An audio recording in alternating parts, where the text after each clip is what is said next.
Walt's a You fucking fucking person. Jesus. He is a criminal. He plays like an innocent person. Yeah, no. What the shit? Oh. And God. she's Louise. What a great win. I understand where Walt's coming from.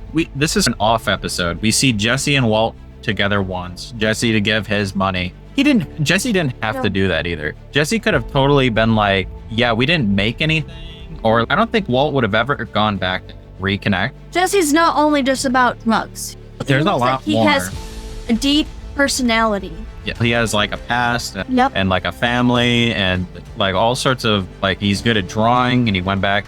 I don't know how many times in life I've done that too, where you go and look at stuff you drew or you made or written when you were a kid. But I have all that stuff available to look at. I'll go through it and be like, oh my God, I can't believe I remember that. And I feel like everyone's making answer how it's going to affect them and how they're going to deal with it. But I'm like, how about we? because everyone wants, because that's life. That's life. Rarely people decide things or base their emotions around another person. Even when you're in a marriage, people rarely do that. It's a rare thing. Like they're so absorbed about dealing with it themselves. They don't realize what does my son need? You saw in that instance, them all dealing with it in their own way. I think like Walter Jr. is like a mix between both of his parents where I'm willing to distract myself, but I'm also willing to like have you go deal with it and just deal with it.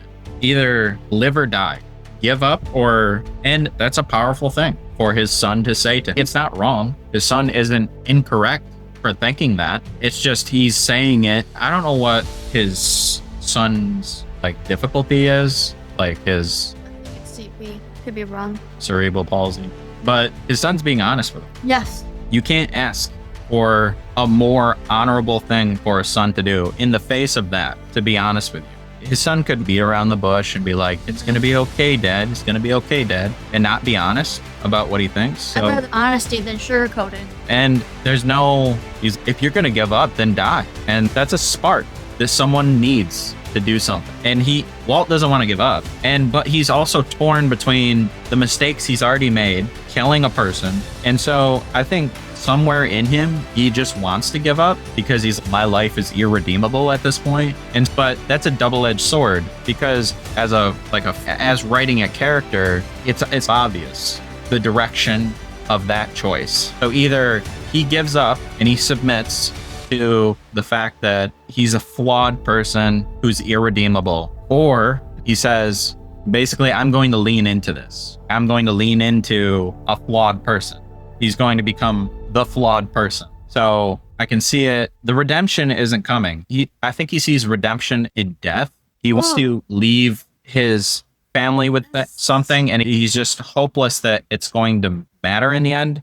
But there's so many factors in this. It's so good. It's so layered. We get the fact that he likes feeling powerful, the fact that in his real life he feels out of control. And maybe this can all boil down to letting himself be out of control or letting himself be in control. In control, he dies because what he wants is for them to not be in debt. So if he does what he wants and he doesn't get treated, he will die. And no debt will be left too. So the control aspect leads to his death. The out of control aspect leads to him living, but they're both on his terms. So he's going to try to make money again by doing probably the original thing that Jesse came back and said, hey, do you want to do this again? We made a bunch of money and he needs money right now. So yeah, I mean, he just ripped through 5,000 to speak with someone. Now 90,000. 90,000. So he needs money and he's forced into a situation. And it's funny. It's ironic and funny to me. The United States healthcare system made Walter into a criminal. Oh my God. And you can't afford it. You got to go do something. literally Trying to pay for yourself. Yeah. Oh my God. Either die or become a criminal. It's two choices here. Damn. And in his mind, right? Other people would just go into debt and submit to the debt, be a debt slave But for the he rest of doesn't their life. know if he's even going to survive the treatment. And if he That's doesn't, the thing. he's out of control again. And He's not going to let it get there. Like what I said, there's two choices. He's not going to say, I'm going to go into debt and not doing anything about it. if he chooses to go down the path of I'm going to go into debt, he's not going to do nothing about it. He's going to go do something to make money. So he's I know, but if So- still, even if he doesn't survive through the treatment, he'll still be in debt because he won't have the money already. I don't know if he will have the money. He's going to go cook fucking meth again to make money. If he chooses to live, that's what he's going to do. It's obvious. So by the time he gets done with the treatment, he might have $90,000, or he's going to decide to die. And this show has 5 seasons, so I don't think he's choosing to die. I'm using deductive reasoning skills here. So I can't really say where it's going to go from here, but like it's all pointing. This whole episode was like dealing with the familial, like Jesse and Walt dealing with his family. And we see Jesse and Walt dealing with their own thing. And I'm trying to understand what the man that he kept seeing means. And I think it's like metaphorical for if he's going to fight or not, fight the cancer. And so he gets this annoying man comes into the picture, and he's annoying in the bank. He's pissing Walter off. And that is metaphorically like his cancer is like this annoying, gnawing thing that just pisses him off. And the idea goes away, the man goes away, and then we see him later. And so the idea of his cancer comes back, which is metaphorically the man coming back and going to fill up his gas tank. So his cancer coming back into his mind and him having to deal with it again, where he submitted. He's like, I'm going to die. That's it. I'm just going to die. But metaphorically, the man comes back and he decides, I'm going to fucking blow his fucking car. Yep. Signifying he's going to take the cancer treatments. And the way he gets rid of the man's car, the thing that pisses him off, his cancer, is a criminal way. He literally does a crime to destroy the man's car, metaphorically meaning that he will do a crime again to get rid of something that's annoying to him. There's that, which is an amazing literary device because the man doesn't mean anything. The man doesn't mean anything to the story whatsoever besides a nuisance. But it's telling us how he's going to deal with it before it even happens. So it's super cool writing. I love it. I really do. I didn't think about those until you pointed those out, and those are really good references. Yeah, I think the man is a metaphor for his cancer, and he's going to take the treatment to destroy the cancer, which he does in a criminal way, signifying he's going to make money in a way that he can cure his cancer in a criminal way again. That's just fucking good writing, guys. That's really good. If you have other ideas of what the man in the car meant, let us know. Let us know what you thought of our reaction. Mm-hmm. Yeah. And thank you for watching Immersive Reactions. Until next time. 3, 2, 1. Welcome to back to Immersive Reactions. Hello. Welcome. We are enjoying Breaking Bad. We are. It's pretty fun. Are you Breaking Bad? Are you No. Breaking Bad? I'm not Breaking Bad. No. I'm not ready for that yet. No. I'm not. Well, I don't have bad to break. Oh. So that's pretty much the beginning and end of that. Yes.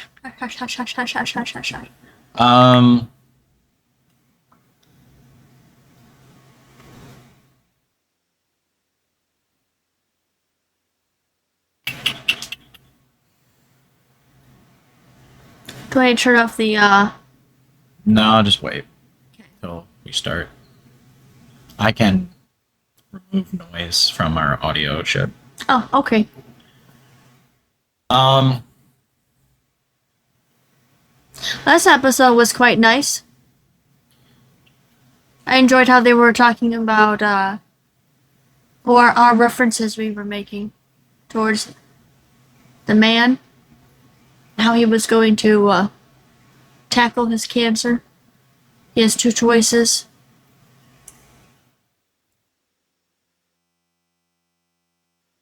We only really saw Jesse in one kind of way for a little bit. Now it's good to see some backstory of him.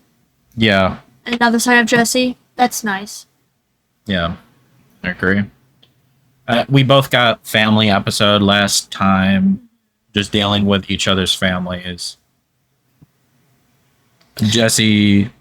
I do think that more of Walt's family needs to ask Walt what he wants, how he feels, and not just because he's the one who has to go through it. It's in his body. Like The thing is, they've never done that in his whole life because he lives by the whims of his wife.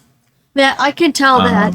Like he walked in and sure he made a $5,000 deposit and said, "We're gonna go to this, we're gonna go to that," and he's like, "Wait, what?" So I do see where you're coming with it. And she's just thinking, what is there to talk about? I don't want you to die. Like, I'm doing this for you. But that, again, that's the critical mistake, is that for his whole life, he's told, we're doing this for you. I'm doing this for you. But are you? That seems like you're doing it for yourself. The issue isn't the idea. The issue isn't the idea. It's the fact that she says it that way. Yeah. Like, I'm doing this for you.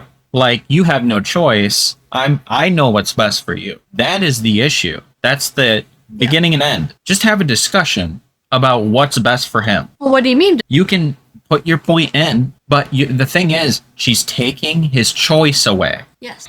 You can decide and discuss choices and what I think we should do, what you think we should do. Let's marry those ideas together, make the best idea, or you try to do your best to convince me. But that's not what it is. It's, I've decided this is what we're doing. Get over it. And that's his whole. If you go back to the first episode, deciding what he eats, when this, that, and the jobs he takes, and so the dynamic is both ways now. Like, Walt is going behind her back and doing all of these criminal activities to make money, which is arguably a worse way to do it. But I think it could have been that Walt, it doesn't even work that way. Walt's wife took away his choice and has been for most of the screen time we've seen it, starting with the very first episode and him eating turkey bacon. Yes, I remember that.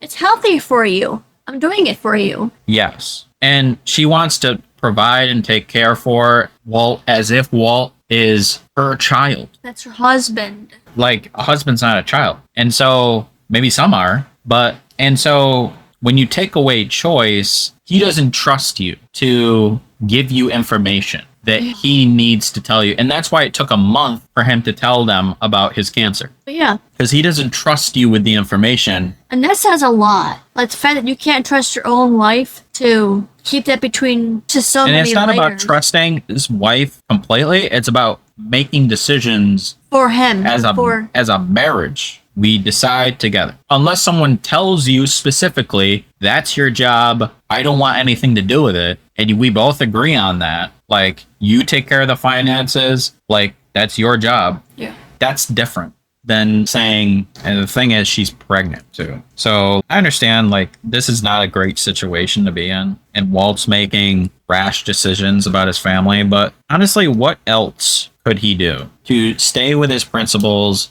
of not leaving his family with destitution? And it's when you're forced into a hard place, you'll make hard decisions. Do I blame Walt? I mean, for what he's done, but I guess he could have gotten another job or something like that. And that's the thing. If another opportunity comes up, we have to see, like, if he's really about his values or not. Is the point of this all to make money for his family, or is it his own ego, his own he did say sense for power? One of those episodes, he was awake, like he was finally had clarity or something in his life. Yeah, now that I think about it, that could mean that he feels like he control over his own self, control, power that he's been lacking because his wife takes over everything, and so that relationship with his wife has driven him so off the rails that he feels like he needs power in his life, like he's so devoid of ability to affect his life that he would go to such extremes. But if an opportunity presents itself, will he decide to do his principles, which is keeping his family out of debt, or take power over the principles? That's the main test. So we're going to get into this episode, and we're going to start soon here. Oh yeah, turn off the air conditioner. Blah, blah, blah. All right, guys. You watch along people on Patreon. Also, I want to say make sure you like, subscribe, comment, give us all your information about your first reaction with this, and let's go. Watch along people. Get ready to start your copy. And 3, 2, 1, go. Special thanks to Random, Jeremiah, and Shaquille Orlay for being our top members of the month.